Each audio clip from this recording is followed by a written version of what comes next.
بسم الله الرحمن الرحیم. دا وخت موجود یم پېښور پرس کلب کې او موږ سره جماعت اسلامي صوبایي امیر عبدالواسع صاحب موجود دی. سر ډېره مننه د وخت راکولو. خو دا راته ووایئ تاسو کوم پریس کانفرنس وکړو هغې کې تاسو د اپریشن خبرې وکړې، بیا د افغان مهاجرینو خبرې تاسو وکړې. لومړنۍ خبره راته دا وکړئ چې اپریشن دی نه مخکې هم اپریشن شوي دي، دا اپریشن ختمیږي ولې نه؟ د دې اختتام به کله کیږي؟ موږ دا وایو چې دا په کوم سټایل دی اپریشن یې کوي، دا د مسلې حل نه دی. په دې باندې که مسلې حل کېدی نو بالکل په لومبو آغاز ورځو کې به دا ټولې مسلې حل شوې وې. په 2006 2007 2008 او 2009 څلور اپریشنه دا شوي وو، بیا 2014 15 16 17 څلور اپریشنونه دا وشو.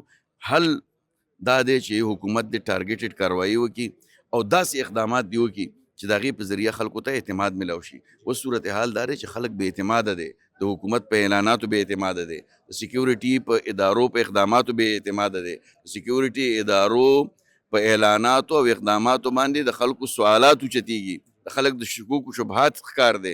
نو په دې وجه باندې موږ د دې اپریشن مخالفت کوو چې دا موجوده کوم په دې سټایل کې اپریشن دی دا نه دی پکار او ختمیږي به اله چې حکومت ټارګېټډ کاروایي وکړي، عوام په اعتماد کې والي او د عوامو په اعتماد باندې دا کار وشي. که د عوامو په اعتماد باندې نه چېرته به هم د اپریشن نه کامیابي.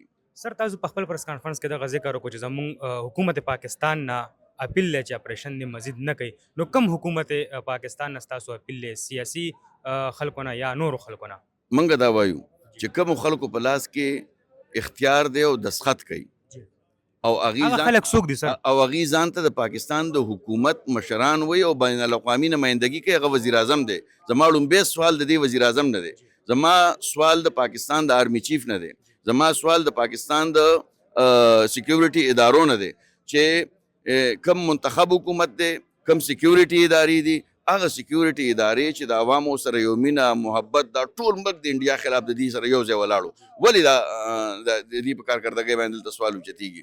ځکه چې د خلکو په ذهن کې دا خبره ده چې زمونږ د خیبر پښتونخوا دننه کم وسایل موجود دي، کم ماینز موجود دي، منرلز موجود دي، د هغه منرلز باندې د قبضه کولو یو کوشش دی یا عوامو د لرې کولو یو کوشش دی او دا ټولې هغه مسلې دي چې د خلکو ذهن ته راځي. نو موږ حکومت ته وایو ګوره وزیر اعلی ناست دی، هغه وایي چې زه د اپریشن مخالف یم، نو اعلان به دا کوم او دننه به بله خبره کوم، نه خپل پوزیشن به بالکل واضحه ساتي.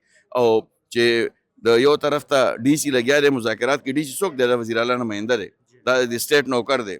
بل طرف ته ستا اے سی لګیا دی، ستا ډي پی او لګیا دی. نو چې کومې فیصلې یا کومه اعلامیه د جرګې جاري شوې وه هغه اقداماتو باندې وزیر اعلی عمل وکړو، نو موږ به ووایو چې او د امن طرف ته پرمختګ کې مخلص دی، ځکه به دنه موږ سوال هم کوو، دنه به سوال کېږي. سر وزیر اعلی خبره تاسو کا، نو آیا هغه خپل صوبې ته فوکس کوي که نه کوي؟ وزیر اعلی صاحب چې دی نو زمونږ 3 ورځې په لاهور کې تېرې کړې، سرکاري ګاډو سره د سرکاري خرچې سره لاهور ته لاړو، دې نه مخکې په اسلام آباد کې، او هغه اهل الاعلان وایي چې زما ترجیح هغه د عمران خان رهایي ده. نو د دې مطلب دا دی چې زما ترجیح خیبر پښتونخوا نه ده. نو د دې عوامو سره دا ظلم بند کړي چې ترجیح خیبر پښتونخوا نه ده، حکومت دی حکومت چلی او پارټي دی لاړ شي احتجاج دی وکړي. څوک وزیر اعلی دی به حکومت چلی، هغه حکومت دی. او چې کومه پارټي د پولیټیکل پارټي د پی ټي آی پارټي شته که نه، کارکون ورکرې موجود دی، د هغې صوبایي صدر موجود دی، هغه ولې هلته نه ځي چې هغه د خیبر پښتونخوا وسایل ولې هلته په پنجاب کې او په اسلام آباد کې استعمالیږي؟ نو موږ د دې غندنه هم کوو، د دې مذمت هم کوو. سر د تیرا خلک څه وایي، د باړې خلک څه وایي د اپریشن په اړه باندې؟ د تیرا او د باړې د خلکو کې خوف دی، یره ده، او د دې خوف او د یرې د وجې نه هغې غواړي دا چې موږ ته د امن میلاو شي. او دا یو پیره نه څو پیرې هغې د خپلو علاقو نه راووتل، دا اپریشنونه وشو. اوس چې بیا دې راوځي او بیا لاړ شي نو بیا به کله د دې اعتماد جوړېږي؟ دې چېرته هم اعتماد نشي جوړېدی په دې خلکو. سر دا راته وایي افغان مهاجرینو له چې کومه د پالیسي دی جوړه کړې د پاکستان، نو دې ته په کم نظر باندې ګورئ؟ افغان مهاجرین پاکستان کې مهاجرین دي، افغانستان د هغې وطن دی، دونه خبره ټول خلک مني. افغانستان پاکستان کې عارضي د هغې قیام اوس هلته من دی هلته به ځي. موږ صرف دا وایو چې د تلو دا طریقه یې لږه ټیپ جوړه کوي چې کم از کم کم خلک د پاکستان نه لاړ شي، د پاکستان متعلق د هغې ډېر ښه د مینې د محبت او د احترام جذبات ولري چې دا جذبات چېرته خراب نشي. دا موجوده چې کومه پالیسي ده په دې باندې په زور ایستل، د هغې کورونه ورانول، په هغې باندې لاټي چارج کول، هغې ګرفتارول او هغې په زور باندې د ملک نه رخصتول، د دې موږ په حق کې نه یو. صوبایي حکومت خو وایي چې موږ په زوره باندې نه وباسو او کیمپونه چې کم دي نو په هغې کې بجلي هم بحال هر څه شته دی، او که موږ وګورو نه ټرانسفارمر شته نه بجلي شته هېڅ هم نشته. صوبایي حکومت چې کومه خبره کوي بالکل دروغ وایي. اے سی او د پولیس ډپارټمنټ خلک د هر کیمپ ته ورځي، هلته کیمپونه ورانوي چې صوبایي حکومت خپل اے سی او پولیس ډپارټمنټ نشي منې کولی. د دې مطلب دا دی چې یا خو د حکومت هسې جعلي ناست دی او ډمې دی، او یا دا چې دی در پرده غواړي، دا خو عوام دوکه کوي. نو د عوامو د دوکولو نه کم از کم دی نور غاړې ته شي او ډډه دې وکړي. اخرنی سوال سر د زموږ د کے پی وزیر اعلی سهیل افریدي صاحب بې بسه دی که څوک یې مني نه، څه وجوهات دي؟